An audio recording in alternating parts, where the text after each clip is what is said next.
105 years ago, in the first week of November, one of the most drastic resolutions was passed that continues to impact the ummah and has changed the course of global history. And every one of us should be aware of this. What am I referring to? I'm referring to the very unfortunate document known as the Balfour Declaration. The Balfour Declaration, we are commemorating, I shouldn't say commemorating, it is quote unquote the anniversary, but for us it's not a positive anniversary. It is this exact week, 105 years ago, November, first week of November in 1917, when this document was drafted and sent. And today, inshallah, I want to summarize what is this document and why should every one of us be aware of it, and what are some of the lessons and the points that we can learn from this document. So what is this document? As we said, 105 years ago, this very day, this very week, 1917, the Balfour Declaration was issued. It is a letter written by the Foreign Secretary of England by the name of Lord Arthur Balfour. So it's called the Balfour Declaration because his name is Balfour. And he wrote it to somebody by the name of Lord Rothschild. We're going to discover who he is today. And in this letter, which was hand-delivered from the ministry to the house of this private citizen, again, the plot thickens, the government expresses its interest to create a national homeland for the Jewish people in the land of Palestine. This is what is known as the Balfour Declaration. And of course, from this declaration, this was the beginning of a series of events that culminated in the creation of the State of Israel. This is where it begins, 1917 November, right here. So how did this come about? Remember, at the turn of the century, less than 3% of Palestine was inhabited by Jewish people. 97% of this region was Muslim and Christian. The majority Muslim, and there was a healthy percentage of Christians. From the time of the Crusade, Salah ad-Din Ayyubi allowed the Christians to live there. And there were also some Jewish people, 3% local indigenous Arab Jews. They spoke Arabic as a language. They were Arab Jews living in peace and harmony. No problems in that region. So how could this letter come about that is saying in this 3% Jewish land, we're going to make it an entire Jewish land? This is what the Balfour Declaration is. And in order to understand this, we need to go back and contextualize what is happening. 1917, World War I is well underway. World War I has already begun 3 years ago. And the Allied forces are in deep war against the opposite side. And the Allied forces, of course, primarily England is the superpower at the time. As you should all know, America was not yet a superpower. It was the United Kingdom. World War I and World War II would change, and America becomes a superpower because England diminished, because World War I destroyed the massive kingdom and empire of the United Kingdom, and then World War II created a vacuum, and America rises up in that vacuum. World War I, America has not gotten involved. 1917, and America's neutral. America is not on the side of the Allies. So England is deep in quagmire, and it is fighting battles across the region, and especially in Muslim lands. And the Ottoman Empire has sided with the enemies of England, and that is Germany. So the Ottoman Empire and the Germany's, the Austro-Hungarian forces, Wilhelm Kaiser, the Kaiser of Germany, is siding with the Ottomans, and the British are on the other side. 1917 comes around, and this letter is silently released, secretly released. What is the public backdrop? The public backdrop is England has promised the Arabs, England has promised the Sharif of Mecca that if you break away from the Ottoman Empire, we will give you a khilafah all over again, an Arab khilafah, spanning from Baghdad all the way to Yemen. It will be yours. This is the public, well-known promise. You all know, you've heard of that famous spy that was sent to Arabia. What was his name? Who can say? Who knows the name of the spy? Lawrence of Arabia, right? This Lawrence of Arabia turns out to be a secret agent of the British, right? Lawrence of Arabia is sent to convince the Sharif of Mecca. Who is the Sharif of Mecca? The great-great-grandfather of the current king of Jordan. The Sharif of Mecca, his family has been ruling Mecca for 800 years. And he is a direct descendant of the Al-Bayt. He's a Alawi. He's a descendant of Ali radiallahu anh. And he's ruling Mecca for 800 years. Now, the British, their tactic is divide and conquer. We all know this, right? So they say, who can be a counterweight to the Ottomans? The only person they can think of is the Sharif of Mecca. He has the lineage, he has Mecca, he has some prestige. So they say to him, if you publicly go against the Ottomans, break away, and you declare jihad against the Ottomans, we're going to give you this entire region, minus Constantinople, Istanbul, minus the Ottoman land. The Arab lands, the glorious Khilafah of the Abbasids, the Umayyads, shall return to you. And this was a public promise, everybody knew it. And so the Sharif broke away. And the Sharif declared war against the Ottomans. And the presumption or the assumption was, okay, now that I'm on your side, oh England, now when we win, when you guys win, I'm going to take over this entire region, which includes Bilad al-Sham. It includes Palestine. So Mecca, Medina, Jerusalem will all be under this new Khilafah, the Sharif thinks. But the Sharif didn't realize the British play very vile games. The British have very cunning tactics. And unbeknownst to the Sharif of Mecca, the British already had a secret plot. This plot only comes to light afterwards. It is called the Sykes-Picot Agreement.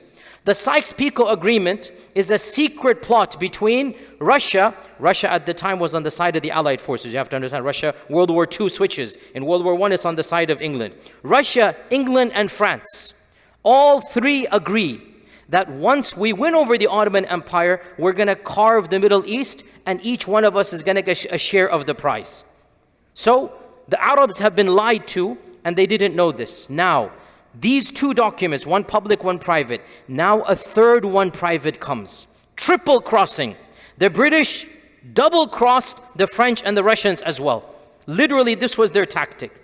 And they sent this secret document to Lord Rothschild, known as the Balfour Declaration. The question arises, why? What's going on? Why promise a Jewish homeland during World War I? What is the point behind this? That's what we're going to talk about for the next few minutes. You have to understand one thing.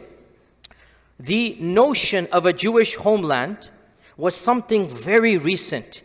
Believe it or not, barely 10, 15 years before World War I, this notion is now becoming popular in Europe. And the founder of this notion, Theodor Herzl, announces this in Switzerland in the late 1890s. Literally 10 years before World War I.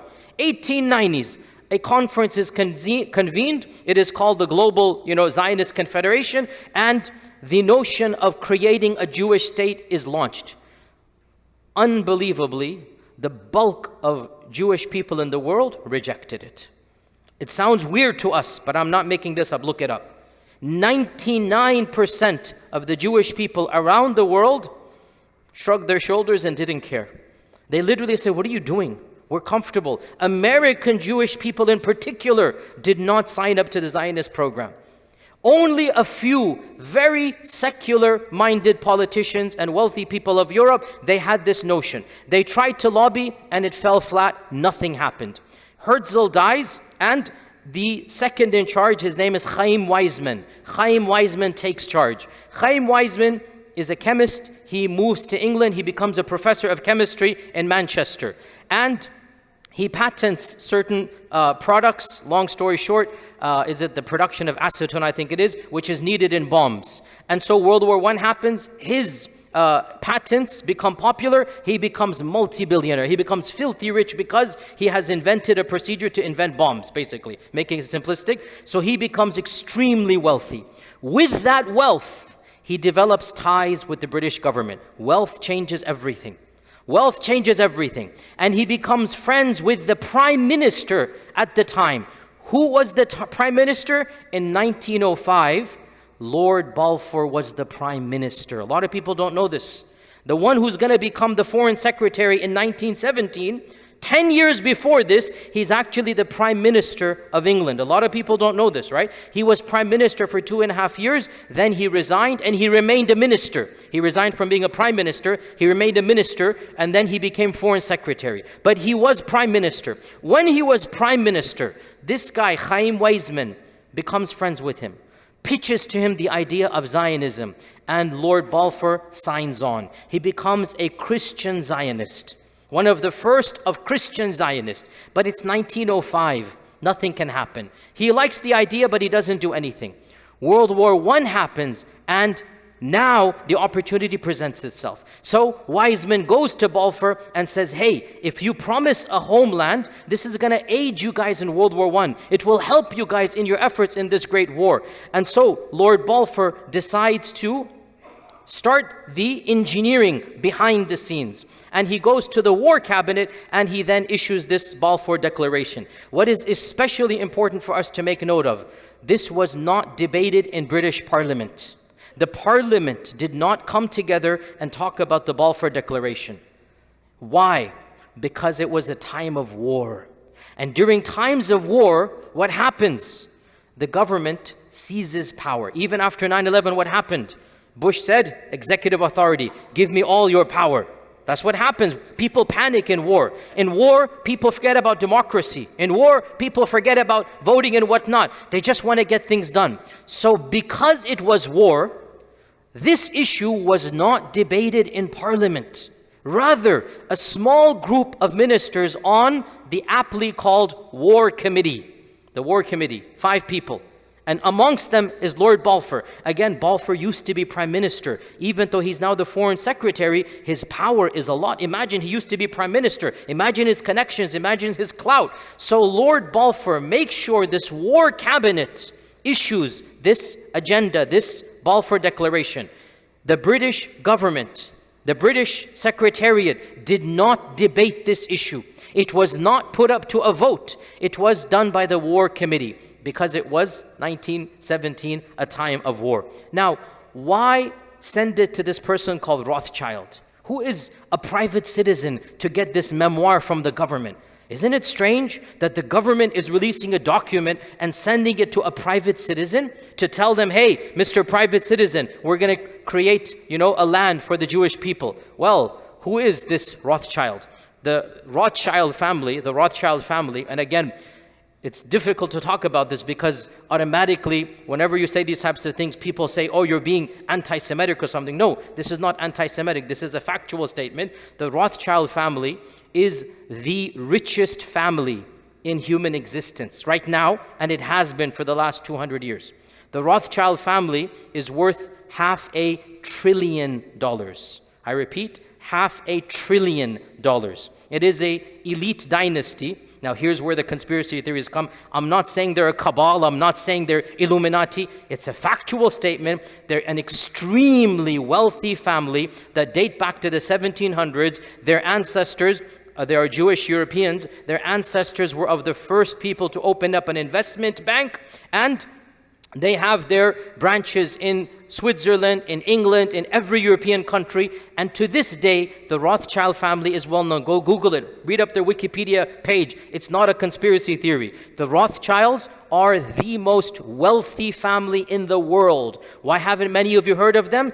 Because they're also extremely politically savvy, and they stay out of the news. They don't get involved in actual politics. They don't run for office, by the way. They have the wealth. They don't need to run for office, right? You don't hear about them because they keep out of the news. But go Google them and find out their investment. They are well known. So this Rothschild that he sent this letter to was the informal, most prestigious Jewish British citizen, the one who was admired by the Jewish people of England, and he was also the president of the Jewish Zionist Federation. That's why he was sent the letter. That the letter is being sent to him, that we are now going to look favorably upon the creation of a place for the Jewish people in Palestine. Now, of interest here is that the Balfour Declaration intentionally used very ambiguous language. I quote you from the document, from the declaration. The original declaration, you can still see it in the museum. You can actually find it on the Wikipedia page. The actual original type document, it is still there. The document says, and I quote from it, that the British government, listen to this, views with favor the establishment of a national home for Jewish people, end quote. Look at the language. Views with favor. It's not legal language here. It's an emotion. It's not legal language. The UK, the British government, views with favor. What type of legal language is this? Also, look at what they say. That national home, not national state. Why? Why did they have this ambiguous language? Historians point out, they knew that this document would cause a backlash from the parliament. They knew that if they're going to say to the world that we're going to create a Jewish nation, a state, it's going to cause problems. So they didn't say, the Balfour Declaration does not state that England is going to establish a country. No, look at it. Views with favor, national home, purposely ambiguous, right? Now, the intention was a state, but the language does not state that. You understand what I'm saying here, right? The intention, you're going to carve out a country, but the language is very vague, and it was done on purpose. Also, in the document, it says that, it explicitly states that the local population of non-Jews, their rights must not be trespassed against. They say non-Jews. They don't say Muslims and Arabs. 95% of the people are Muslim. It says the non-Jewish population. So as again, not to bring in explicitly that the majority are going to be Muslim over there. Now the question arises, and this is the big question. Why? Why would England promise, why would the UK promise the Zionist lobby that they're going to create a land in Palestine? What is United Kingdom gaining out of this? I'm going to be very academic here and tell you, frankly, nobody knows. The theories are many. I'll give you some of them. Because it boggles the mind. Why would England in 1917 want to promise 1% of the Jewish population? Because remember, 99% of the Jewish people were not interested in a state right now. Remember, Nazi Germany still hasn't happened. Hitler hasn't even come to power. He's not even known. This is 1917. American Jews and European Jews have no interest in leaving their lands. They're living comfortably. Why would we go somewhere else, risk our lives? The people aren't going to like us. It wasn't popular. So why would the English government, the British government, adopt this plan? There are so many theories. Frankly, nobody knows for certain. What is this?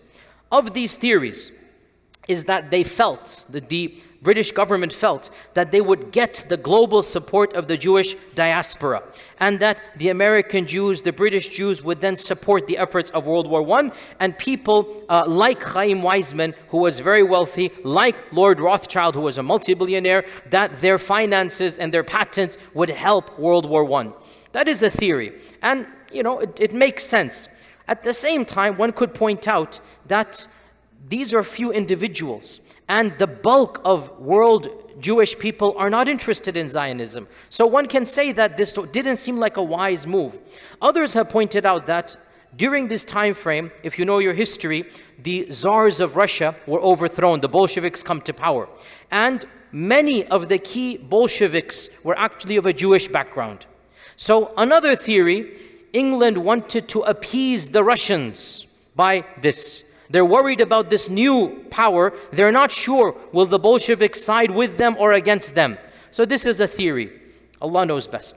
A third theory is that they wanted to appease to the German Jews. So we have the American Jews, the British Jews, the German Jews, the Russian Jews. The German Jews under Wilhelm III, the Kaiser Wilhelm III. So at this time, remember, there is no Nazi party in Germany. This is 1917. German Jewish people, by and large, are living comfortable lives. So their support is for the Kaiser, which is the German side. They feel, maybe the British feel, if we give them Palestine, they might support us. All of these are theories. I'm going to conclude with the fourth one, which probably makes the most sense. In the end of the day, to this day, historians are scratching their heads. Why would England do this, right? I'm going to conclude with the fourth one, and that is, they're not actually making an appeal to the world Jewish federations at all. Actually, their appeal is to Christians, and to Christians who sympathize with Zionism, and in particular, to this country that we're living in right here. Because America had not yet entered the war. And Christian Zionism, what is Christian Zionism? Christian Zionism is exactly what it is. These are people of a Christian background who, for religious reasons, want the creation of Israel because they think it's going to expedite the coming of Jesus Christ, right? And this movement was now spreading in America. So a fourth theory is that this Balfour Declaration is actually meant to tip the scales of Christians here in America. And the administration here was and still is full of Christian Zionists, as you're aware. Trump appeals to them all the time. You remember he moved the capital to Jerusalem. Why did he do this? For the Christian Zionist base, right? So the notion, therefore, the Balfour Declaration was meant to persuade America to enter the war and to side with the UK against the German forces. This might have more sense because otherwise the other previous theories don't really make any sense. You can also add, without a doubt, racism played a factor here. What do I mean by this? The anti-Arab and the anti-Muslim sentiment of the British people, right? The anti-Arab and the anti-Muslim sentiment of the British people that we don't care about them, we care more about people of our background and ethnicity, even though, by the way, there was a lot of anti-Semitism.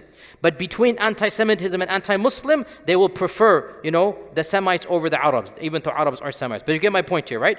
They hate both, but they hate one less than the other.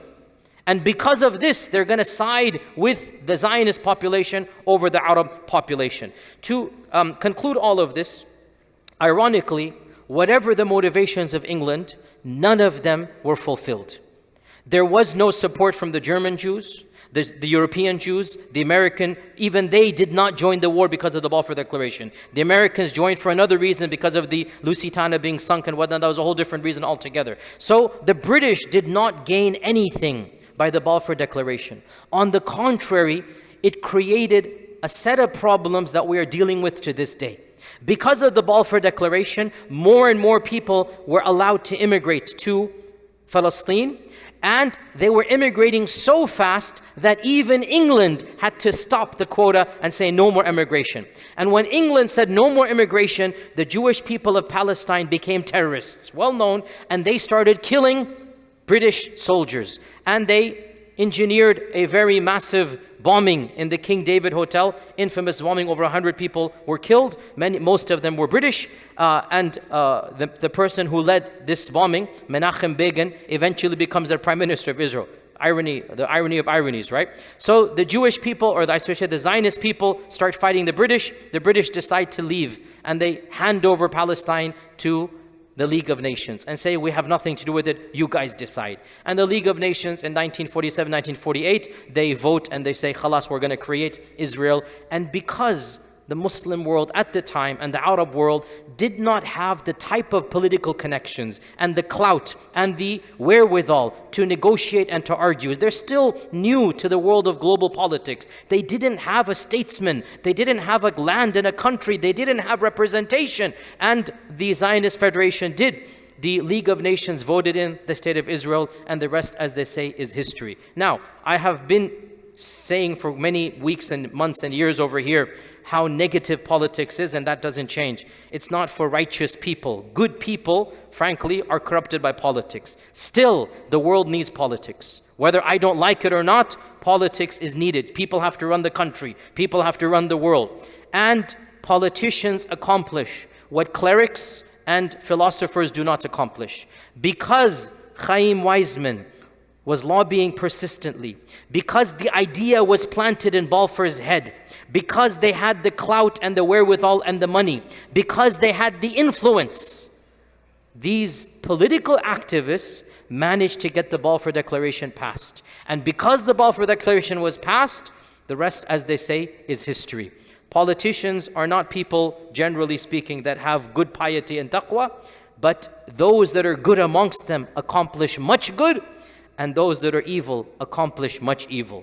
Bottom line, even if we are not involved directly in politics, we have to be aware this is the world we live in. Influence does pay off. And if you look at the history of the creation of that country, it's all about connections and influence and politics. And it succeeded.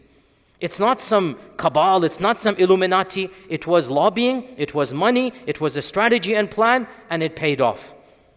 Some people amongst us have to do the same if we wish to accomplish something positive. May Allah give them barakah and khair and good. I personally don't want to be in that camp, but we have to have good politicians. May Allah subhanahu wa ta'ala bless all of us and ease the pain of our brothers in Palestine. Wassalamu alaikum wa rahmatullahi wa barakatuh. إن الله وملائكته يصلون على النبي يا أيها الذين آمنوا صلوا عليه وسلموا تسليما إن الذين يؤذون الله ورسوله لعنهم الله في الدنيا والآخرة وأعد لهم عذابا مهينا والذين يؤذون المؤمنين والمؤمنات بغير ما اكتسبوا فقد احتملوا بهتانا وإثما مبينا.